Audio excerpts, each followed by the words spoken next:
Good morning, everyone. Thank you so much for joining us. We are going to be getting started shortly. Just a quick reminder to please silence your phones at this time. If you have a cell phone, please silence your phones at this time. Thank you all.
I can still hear the crowds.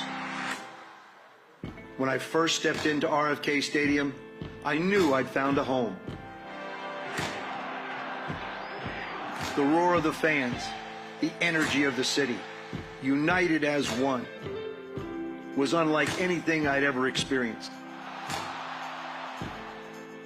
RFK Stadium was the stage for the world's greatest in sports, culture, and entertainment. All in the heart of our nation's capital. It's time to revive that legacy. Let's bring the Commanders home. A new stadium will serve as the anchor for the RFK site, unlocking new opportunities for generations to come. This means new housing, new restaurants, retail, and public spaces are all possible. The stadium development will create new access to the Anacostia waterfront while preserving some of our city's treasures. A world-class city deserves a world-class stadium, uniting a sea of burgundy and gold. Something that unites us in our pride for the district. The time is now. Let's bring Washington back to D.C.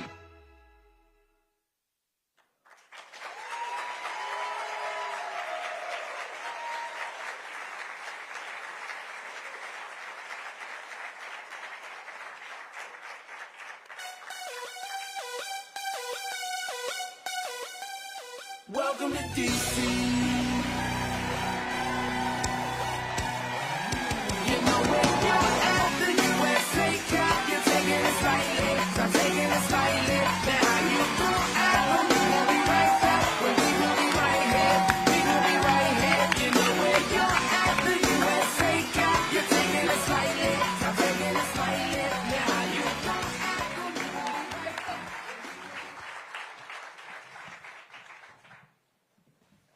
I want to welcome everybody this morning on a historic day. My name is Bram Weinstein. It is my honor to welcome you all here to the National Press Club on a historic moment for both the city of Washington, D.C., the region at large, and our beloved football team, the Washington Commanders.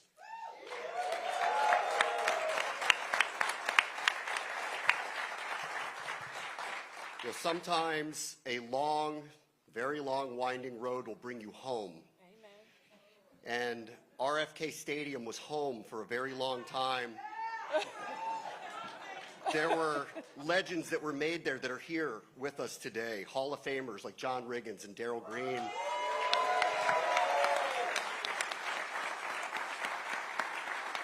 A second Super Bowl MVP, Doug Williams.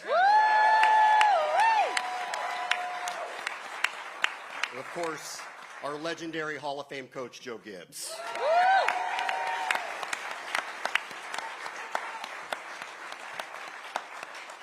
Today is not only about the past, it's obviously about the future as well. So it's fitting that next to Joe Gibbs is our head coach, Dan Quinn, and our general manager, Adam Peters.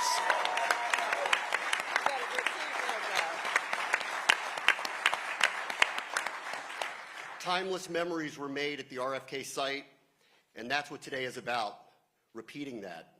Timeless future memories for our city and for our team. These individuals here in particular are ready and excited to share a very special announcement with both the D.C. residents, Commanders fans in the region, and of course around the world as well. Washington, D.C. Mayor Muriel Bowser,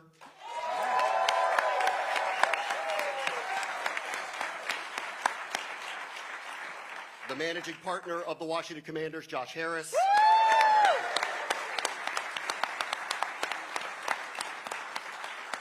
and the commissioner of the NFL, Roger Goodell.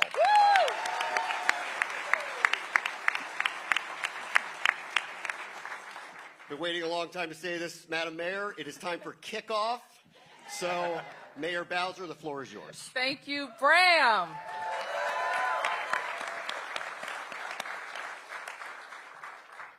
Promise made? So I want to start by saying, welcome home. Let's give our commanders a big Washington, D.C. welcome.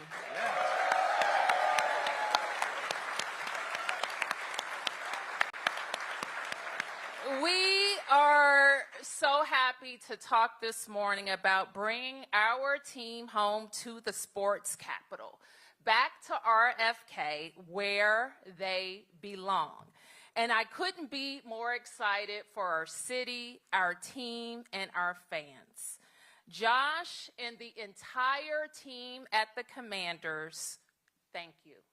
We want to say thank you for not just buying our team, some would say saving our team, getting the team to the NFC championship for the first time in 33 years.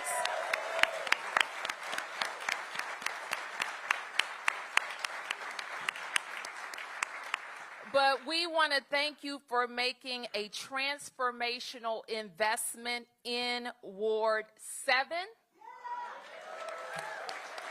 in our city, especially now, a time where we need it the most. Commissioner, I know you can't have favorites, but we know where you grew up. And this is a big deal.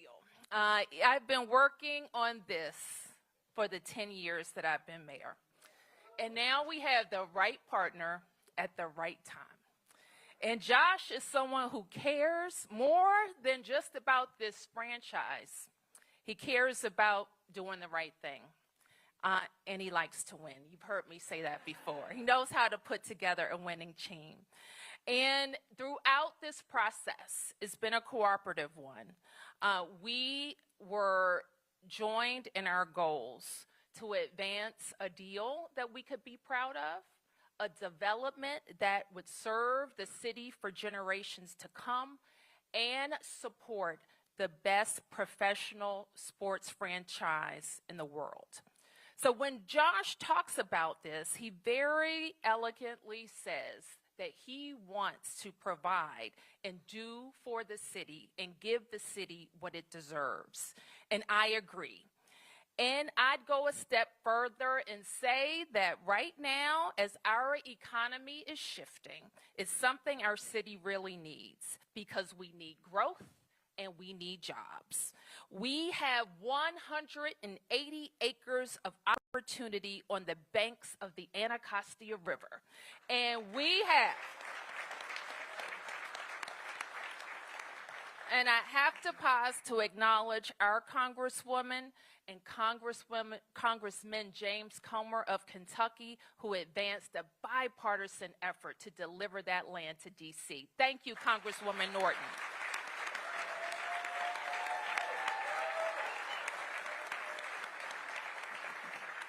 This land has been blighted and underutilized for too long.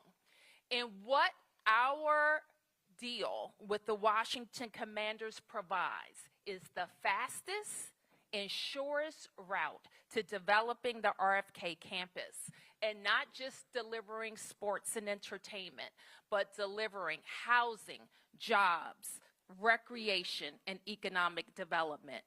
We will be able to deliver thousands of homes here. It will deliver a world-class, community-focused sportsplex for our kids. It will create park space and build out riverfront and trails. It's about creating jobs for D.C. residents and revenue that will support what all of our city needs, city services that have made us a growing city. We're going to be talking a lot about this project in the coming weeks and months, and it will be clear that this is a good deal for DC. It's a fantastic deal, a win-win-win for the city, the team, and the fans. So I want to say thank you for everyone that has been involved at this point. And before we take questions, I'll go through a quick list of thank yous. But I first want to introduce a person who has been a great part of the DC community in the time that he's joined. He has brought on local partners into the Commanders ownership that has meant a lot for us. And I see Mark Ein and Mitch Rails in the front row. Give them a big round of applause.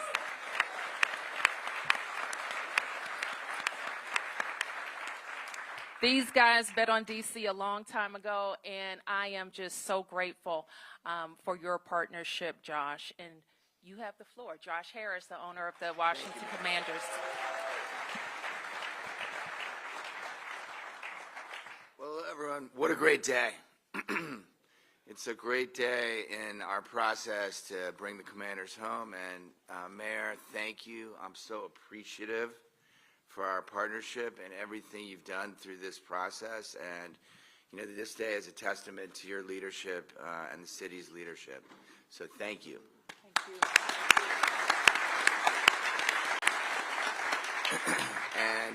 And thank you to the council members that are here.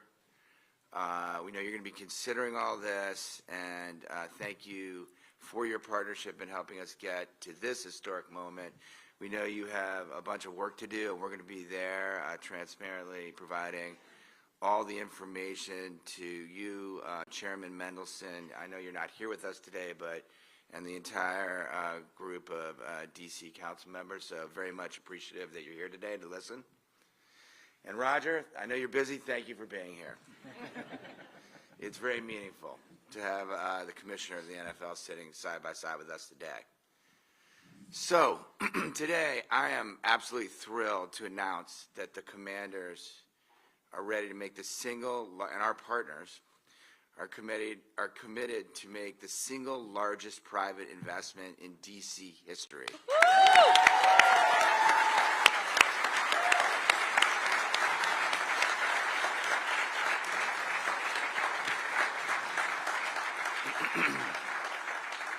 You know, one of my earliest memories was walking down East Capitol Street to RFK. I only knew one person, my Uncle Jerry, Robbie Miller sitting right there, who had tickets because there was a 25-year waiting list. And I got to go once or twice a year, but I watched every game intently. And I grew up watching the greats, whether it be Sonny Jurgensen, Billy Kilmer, Joe Theismann, Mark Ripien, the Hogs, Joe Gibbs, Art Monk, and 3 Super Bowls. Yeah. You need one of those. And obviously, we're so honored to have Darrell, Doug, and John. Thank you all for being here today. And you're right there up there. And Adam and Dan, no pressure. That was the Washington that I remembered. When on Sundays, everything stopped, everyone was glued to their TV or in the stadium, and we've already seen a reawakening of that spirit, but we want to bring it back. Now we want to bring the Commanders home with a new RFK that our fans will love, our opponents will fear. It'll be loud. We want to make it about football, but also about the city and the community, and we want to host the biggest and best events in the world. When our ownership group started on this journey 2 years ago, we laid out 3 clear priorities: build a championship caliber team, improve fan experience, and make a positive impact on this community. Today's announcement is a key part of that vision. Let's come home. This project is about so much more than building a stadium. It's about a once-in-a-generation opportunity to create a catalyst for long-term transformational economic growth here in D.C. That means thousands of new jobs, billions of new tax revenue, thousands of new homes, partnerships with local businesses, and the creation of about 90 acres of mixed-use development for our community. And you know what? The city of Washington and the DMV deserve it.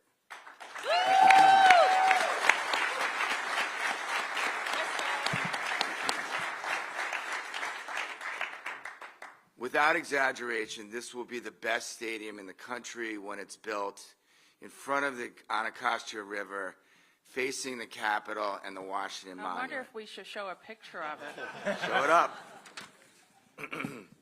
And while today marks an exciting step towards bringing the Commanders back to our spiritual home in D.C., I also want to recognize the incredible partnership we've built with Maryland and Virginia. In Maryland, where we currently play, and in Virginia, where we train, I just want to say that I'm particularly grateful to Governor Moore and the Maryland leadership for their support and shared belief in what we can achieve together at our current stadium site as we move where we play football games to new RFK. Thank you, Governor Moore, Maryland delegation.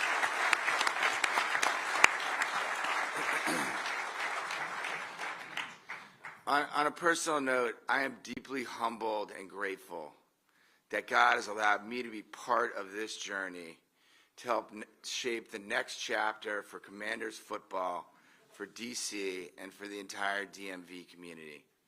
I'm also grateful to my family who's sitting here.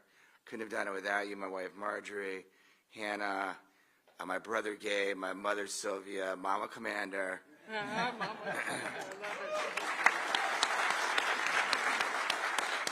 And I couldn't have done it without my partners, Mitch Rails, Mark On, Mr. Fallick, and others that I'm not sure if they want to be mentioned or not, so I'm not going to mention them, who are in the audience.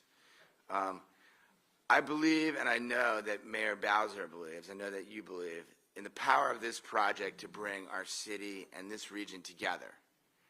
We're excited to continue working with the council, the mayor, and the DC leadership in this community to shape the next chapter of RFK. RFK was the site of some of my earliest and most meaningful memories. I hope that many others will be able to create incredible memories of their own for generations to come. The future is very, very bright. Thank you for being here today, listening, and let's go get this done. Let's get it done. Thank you.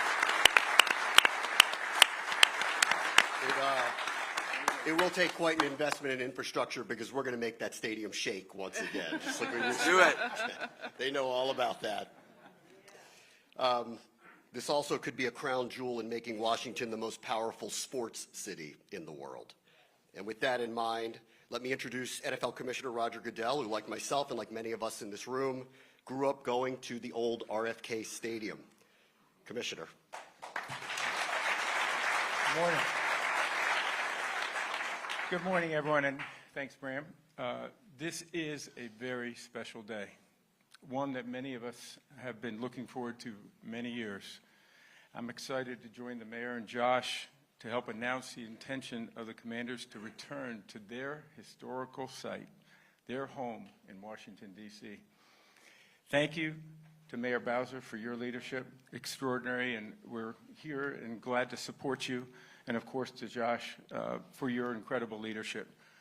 Under Josh's leadership, this team has become a playoff team in a very short period of time.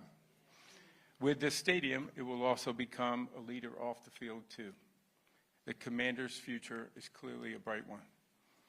Today would not be possible without the help from Congress, who in passing the RFK bill late last year, and I want to thank Representatives Comer and Norton for sponsoring the bill, and for the congressional leadership for passing the needed legislation to get us here today. I grew up in this district, as was mentioned before, attending games at old RFK Stadium. It was a special place. Many of our early memories as a football fan were formed there, watching the great teams and sharing the experiences with my family and the tremendous fans of this team.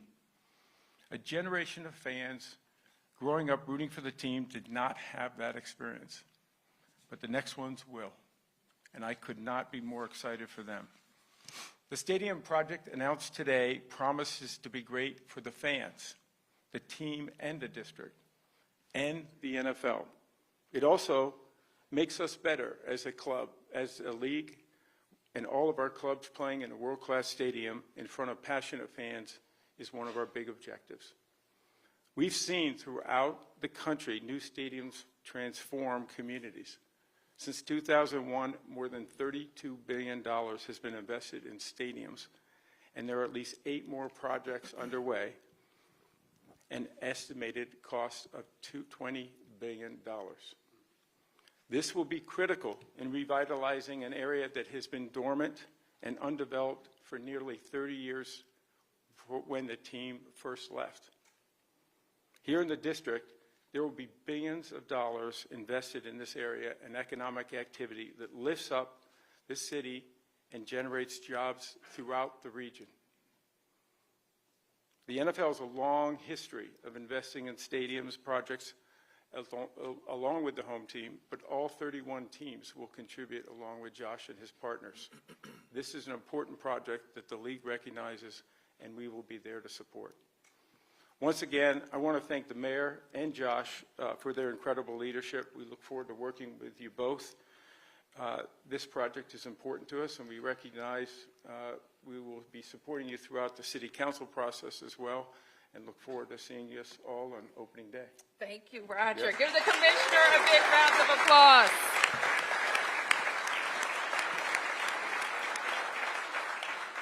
So let me just quickly mention some folks who have worked really long and hard to get us to this point. But I also want to emphasize that we have more work to do. And my team will stand ready to work with the members of the council, providing all of the information that they need. I want to recognize the council's chair for Business and Economic Development, at-large council member Kenyon McDuffie.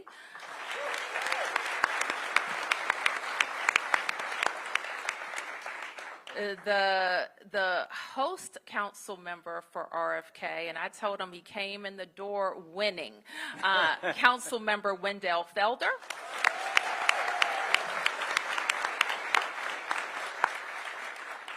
The council member who has been my partner throughout my tenure for housing and making sure we deliver it, at-large council member Anita Bonds. Thank you for being here. Very quickly, I called them my big deal team because we do big deals here. And I asked this lady to join me when I became mayor 10 years ago. She thought she was retired, and she told me she would stay for a year. And 10 years later, she's here. And I want to thank Beverly Perry.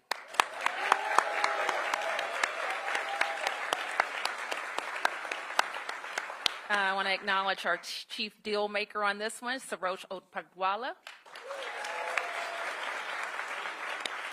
The deputy mayor for economic development, Nina Albert. The city administrator for the district, Kevin Donahue. And our budget director, Jenny Reed. Thank you. And I do also want to acknowledge our other partner in this endeavor, the official convention center and sports authority for the district, who will be our partner in parking, and led by Angie Gates, the president and CEO. Chaired by Leif Dormsjo. Thank you, Leif. And any other members or of the board members for Events DC, thank you for being here. Thank you. I see Sherry Doggett over there. And I want to also acknowledge our expert partners who helped us put together this deal with the team: ASM Global, CSL, Hyatt Brown, Gensler, Kutak Rock, Tybra Hudson, PFM, Legends, and Perkins Eastman. Give them a round of applause.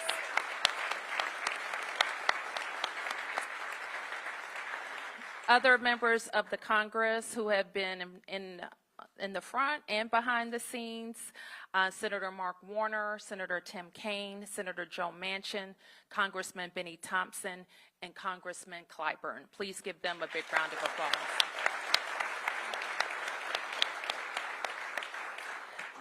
May I also mention, look, this thing came together 100-0.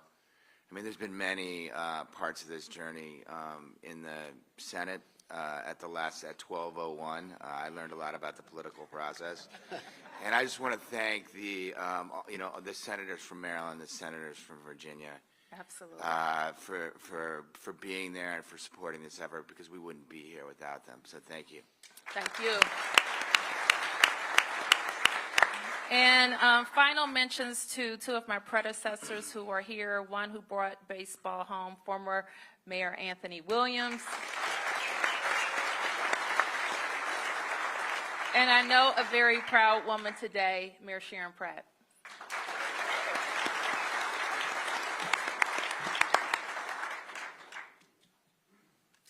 Oh, Councilmember Pinto in pink. I'm sorry. I failed to acknowledge our host council member for today and a very, very early and strong supporter of bringing the team home, our Ward 2 Councilmember Brooke Pinto.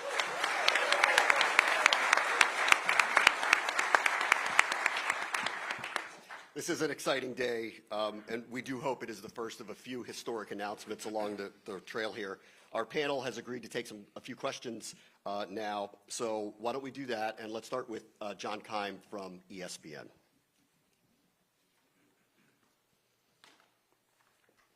Okay. Roger, real quick, how much does this increase the chances of getting a Super Bowl in D.C.? Woo! Well, I didn't come here to announce that, but I would say dramatically.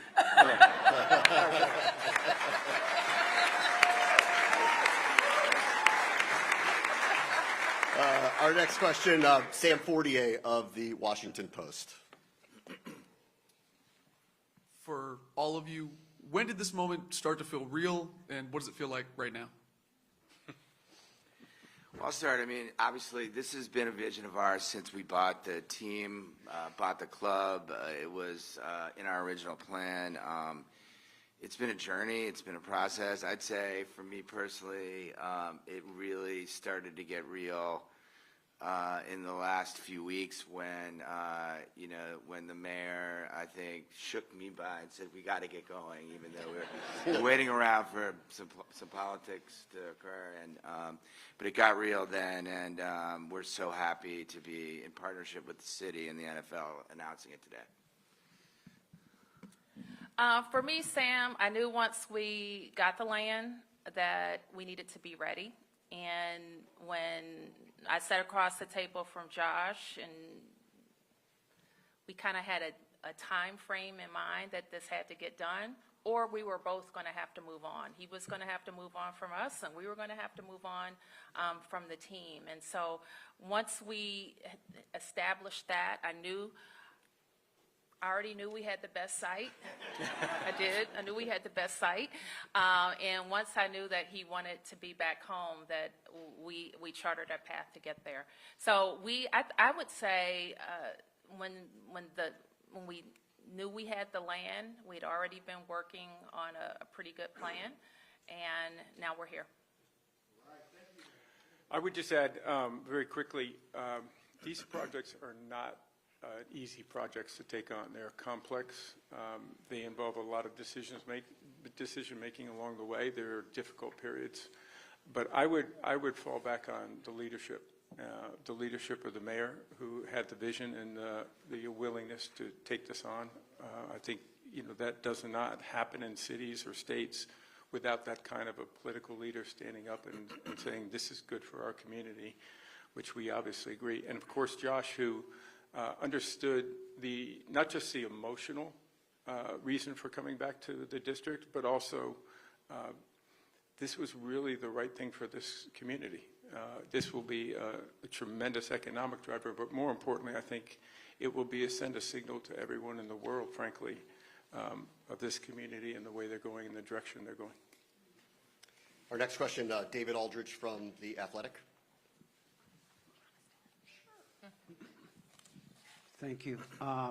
For Josh and for Mayor Bowser, what assurances can you provide to local residents that they will not be overwhelmed by the new construction, the new projects, that they will be able to stay in the area and stay in the housing that they currently have?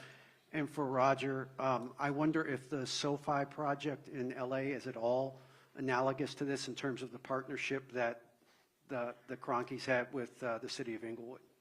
Well, thanks for that, that question. And the good thing about this site is it was an NFL stadium there. The Washington football team played there for decades, and the transportation infrastructure exists. It is served by Metro, it's served by the highway, it's served by an expansive bus system. The difference between when the team last played and now is that there are many other modes that are available for people to travel there as well. What we've heard from the community is they're tired of the blight, and they want the 180 acre parcel to be brought back to life. So one advantage is that we won't just have what's there now, a sea of parking and a stadium.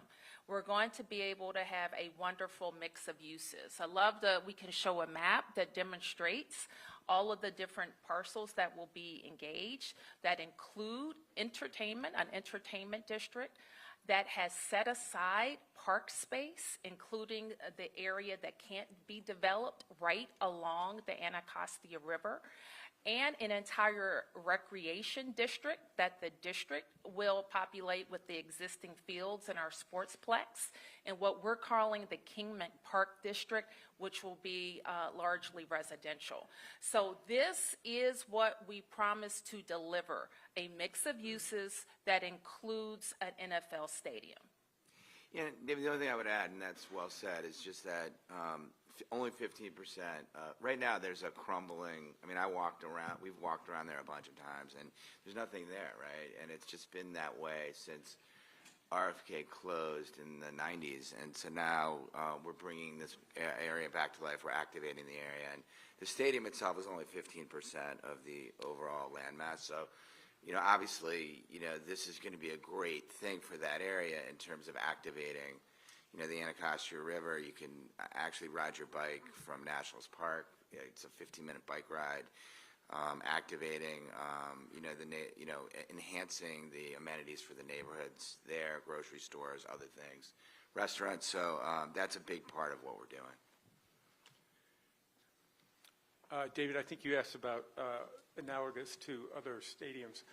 I think Atlanta is a very interesting analogy also. I think Los Angeles clearly is. I think Detroit is. I think there are many cities where they have seen the value of the reinvestment into that community. A stadium being surrounded by a development such as this that I think is very powerful, and they've all been successful, both in, I think, the community's mind most importantly, but also in our mind. But I also think they've been successful from an economic standpoint. Our next question is from Stephen Wino of the Associated Press. Josh, my question's for you. Obviously, I know you guys have been looking at sites in Maryland and Virginia in the district. How much of sort of your investment was for you guys, as Mitch and your ownership group, nostalgia about how much you guys as a team wanted to be back at the RFK site? Yeah, I mean, obviously look, we all grew up here, right? And we all were certainly touched by our experiences, but I think it was less nostalgia and more just a deep connection to understanding how important the location was. It's in the middle of, you've got, the DMV is obviously Virginia, Maryland, and DC. DC happens to be in the middle. Obviously, we all experienced, the rumbling of RFK and the centrality of that location in terms of its proximity to the seat of government and to businesses and being in the middle, as well as the experience of a city stadium, right? Like walking there, taking the metro, kind of the experience itself. So I think that all of those things contributed, but at the end of the day, it was the right thing. It was less nostalgia.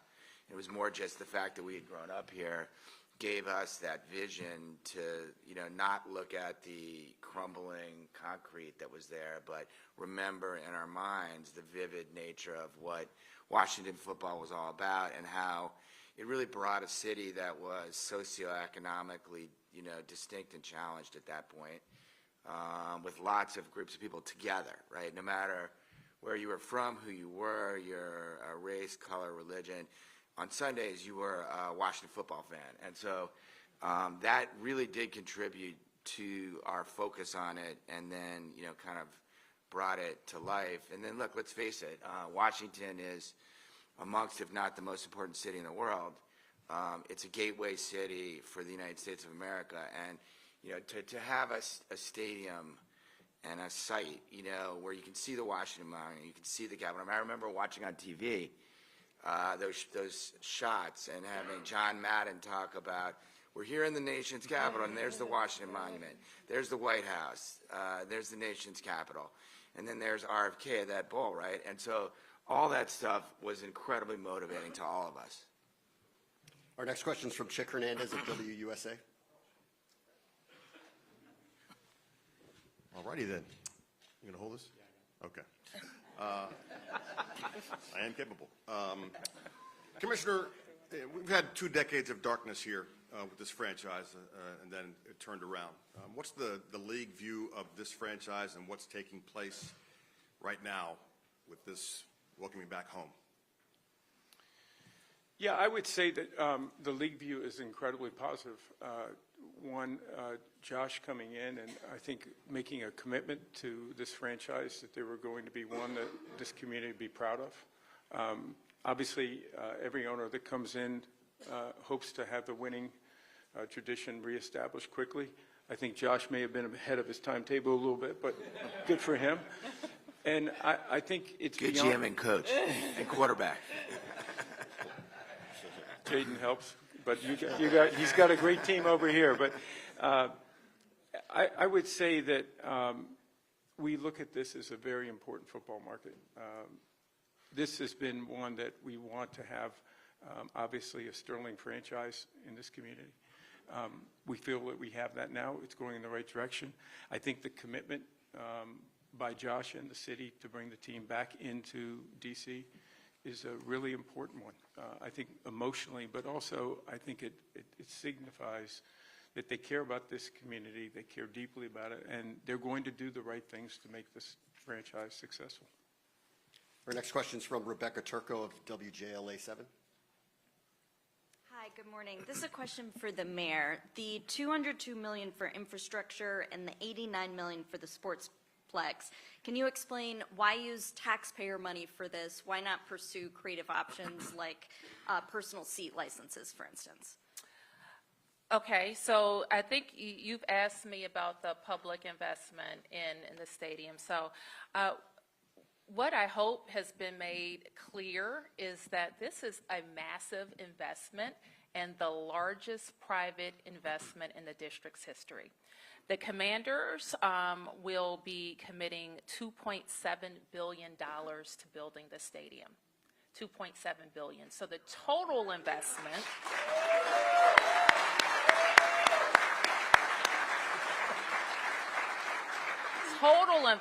will be $3.6 billion. Our part of the investment will be $500 million to support horizontal stadium construction.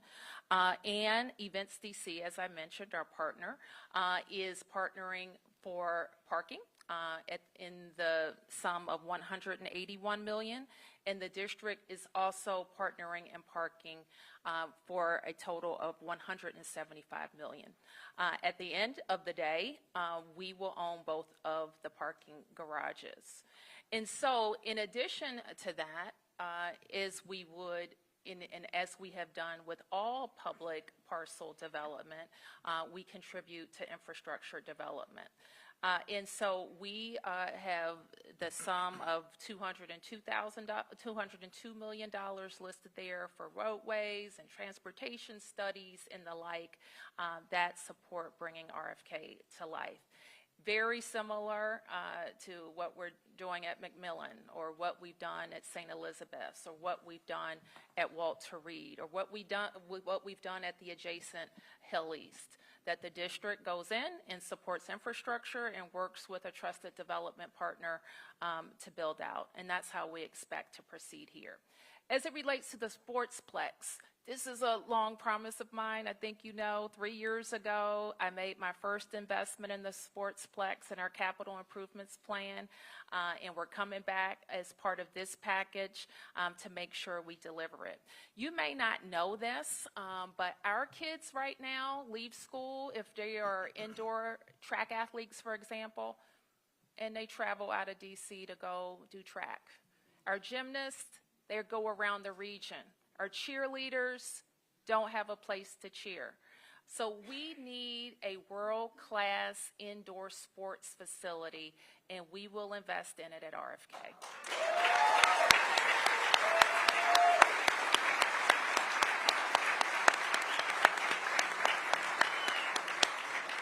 Our next question is from Sam Collins of the Washington Informer.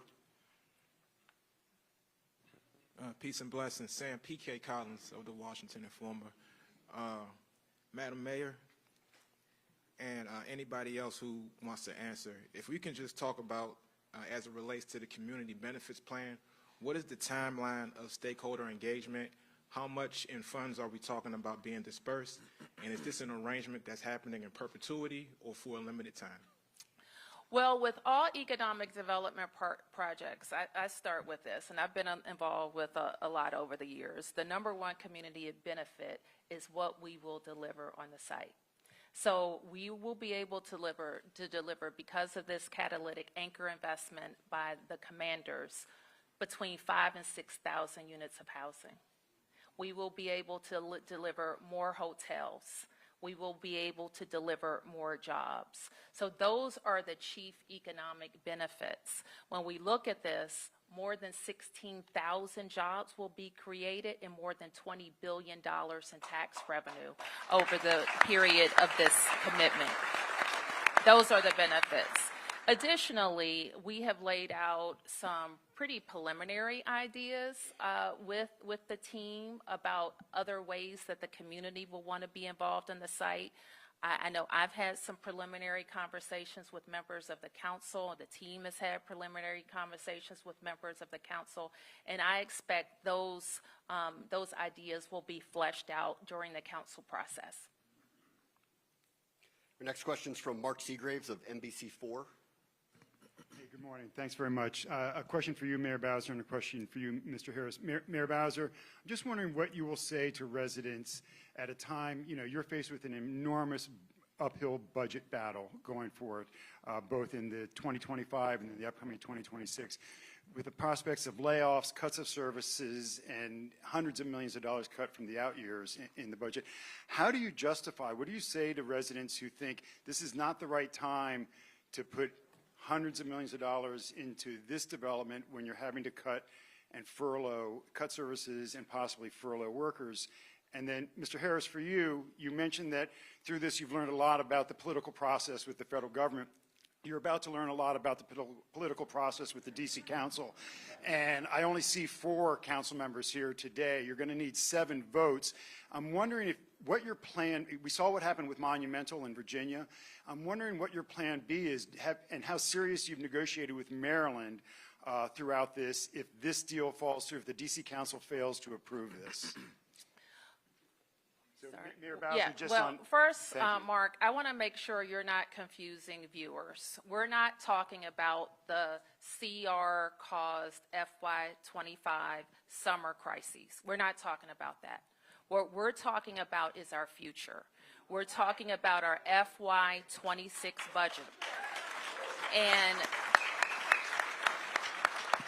I'm advancing a balanced FY26 budget. That is both focused on right-sizing spending, for sure, but it is also making some big, bold investments in growth. Yeah. Now is not the time where our economy is shifting. You know what our job is right now? Our job is to replace economic activity for 40,000 people. If we don't make some change, they may not have their jobs. If we don't make some change, they may not live here. So our job is to advance a budget that is bold and that invests in growth. and I'm going to be talking a lot more about all of that growth agenda. But it starts with a catalytic investment at RFK. We cannot leave.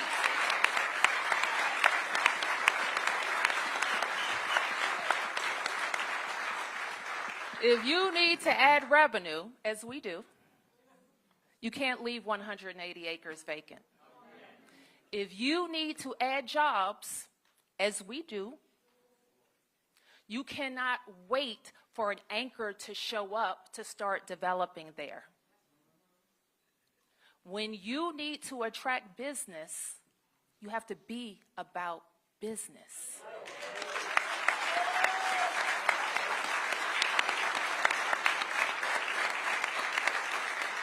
So we're going to be talking about FY26. Now, the Congress still has to fix FY25. Because if they don't, because your question is a serious one, I call it a fake budget crisis, because we have the money. So if we have to cut services because they don't fix their snafu, then that's a problem. But, you know, we're going to keep pushing it. But we can't stop, because no matter what happens with FY25, FY26 is coming. And so we're going to have, at the end of FY30, or the beginning of FY30, a new stadium. We're going to have it.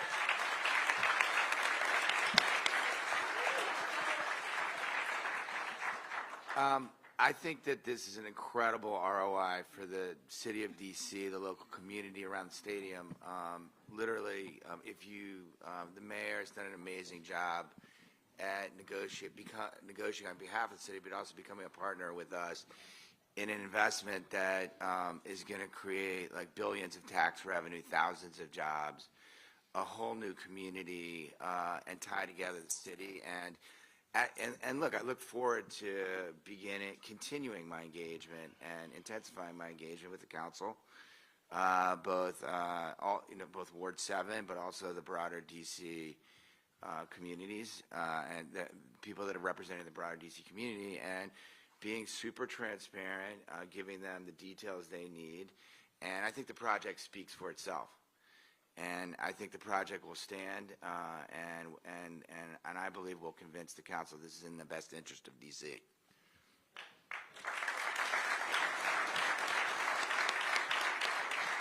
Our next question is from Stephanie Ramirez of Fox 5. Can I just say one other thing? And we did have other alternatives, but we're really focused here. Can you tell us what that alternative is? Of course not. All right, a question for Mr. Harris. Well, first off, we saw the photo right after the president signed the bill of the two of you smiling. I'm over here, sorry. Right back here. There you go. There you go. Saw the photo of you both smiling right after former President Joe Biden had signed the RFK bill into law. So the question everybody had was this already a done deal? Can you talk about where you guys were in that moment? And was this what you always wanted from the beginning in purchasing? And then I also have a follow-up question for you, Mayor Bowser. Yeah, the answer is obviously that was a big step in the process. Until DC had the land back, there was no way you could consider doing this project at the RFK site. So that was the first step in the process, but we had not concluded or even, it was very early in the negotiations with DC. And so after that moment, so yes, that was an amazing kind of part of the process, but after that moment, as the new year changed to 2025, we got to work and really created all these details. And so I was definitely smiling, but I was also, I knew there was a lot of work ahead. And listen, we've been very transparent with the whole DMV community in terms of what we thought was the right answer for the location of the stadium. And sometimes when you have partners in other jurisdictions, those conversations can be, it's harder to be honest and upfront about it. But we also didn't know whether we would be able to achieve what we thought was the best answer. And so, we kept discussions going. And, obviously we've made commitments in Maryland, as to making that site a great site, and not having what happened to D.C., which is RFK just literally sat there and became a mass of concrete. That's not going to happen. We've already committed it won't, and we're engaging with the state of Maryland as to what we're going to do with that site to make it great for Maryland. And we have fans, obviously, in Virginia. We have fans in Maryland. We have fans in D.C. D.C. happens to be the center of it, but it's very important. We like having, we have our business offices in Maryland. We have our training complex in Virginia. If we can accomplish our stadium in D.C., we're engaging the whole area. And then Mayor Bowser, couple questions here. We know that there are significant issues with business downtown and reviving downtown DC. Does this project kind of replace anything downtown, or how do you balance what you're trying to do here with reviving downtown? And then separately, will you commit to working with the residents some kind of financial agreement for those neighbors who are concerned that they may be forced to move out because of rising property costs with the new stadium that's going to be going there? Well, nobody will be forced to move out. What we're proposing is completely on the RFK parcels. And the first part of your question was what? How does this work with redeveloping downtown? We think it's entirely complementary.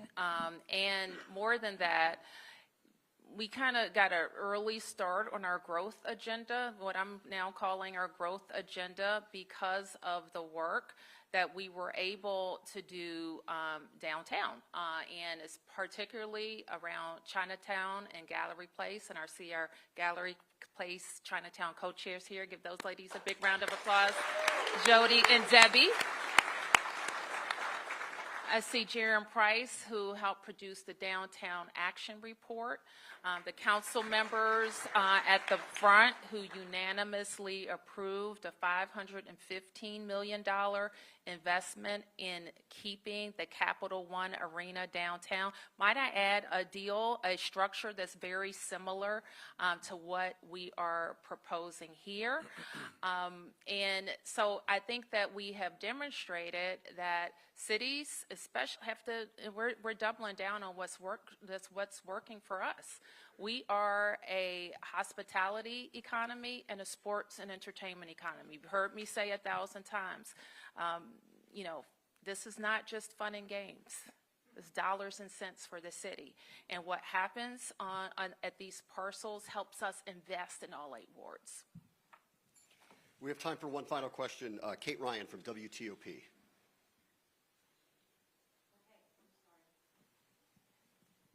Thank you so much. Once again, in terms of having this team return here, what do you envision in terms of people being able to afford it like they did in the old days? You'd walk over from your backyard barbecue to the games. What are the prices going to be like?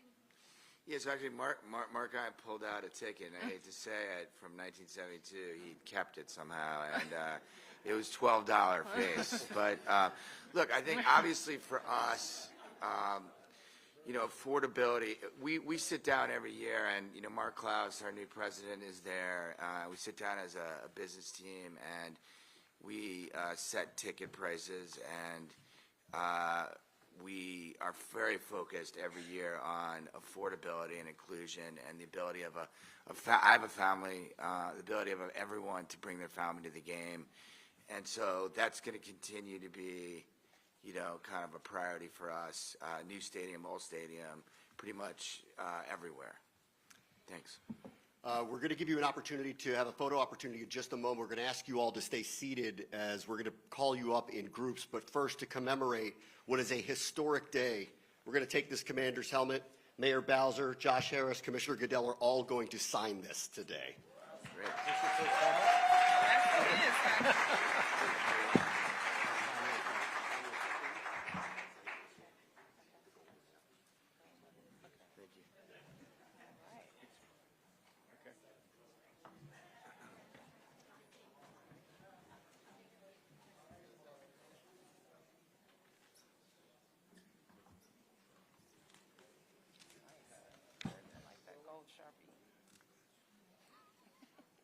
Perfect color for it, isn't it? I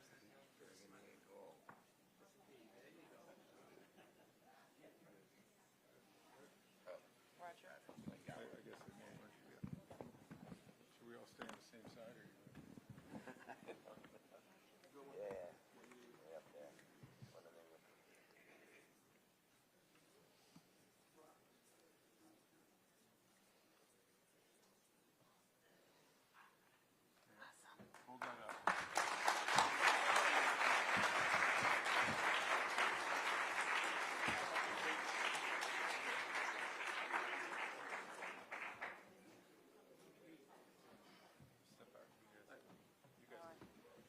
Congratulations. Allie, you want to call up some for groups or photo opportunities, please?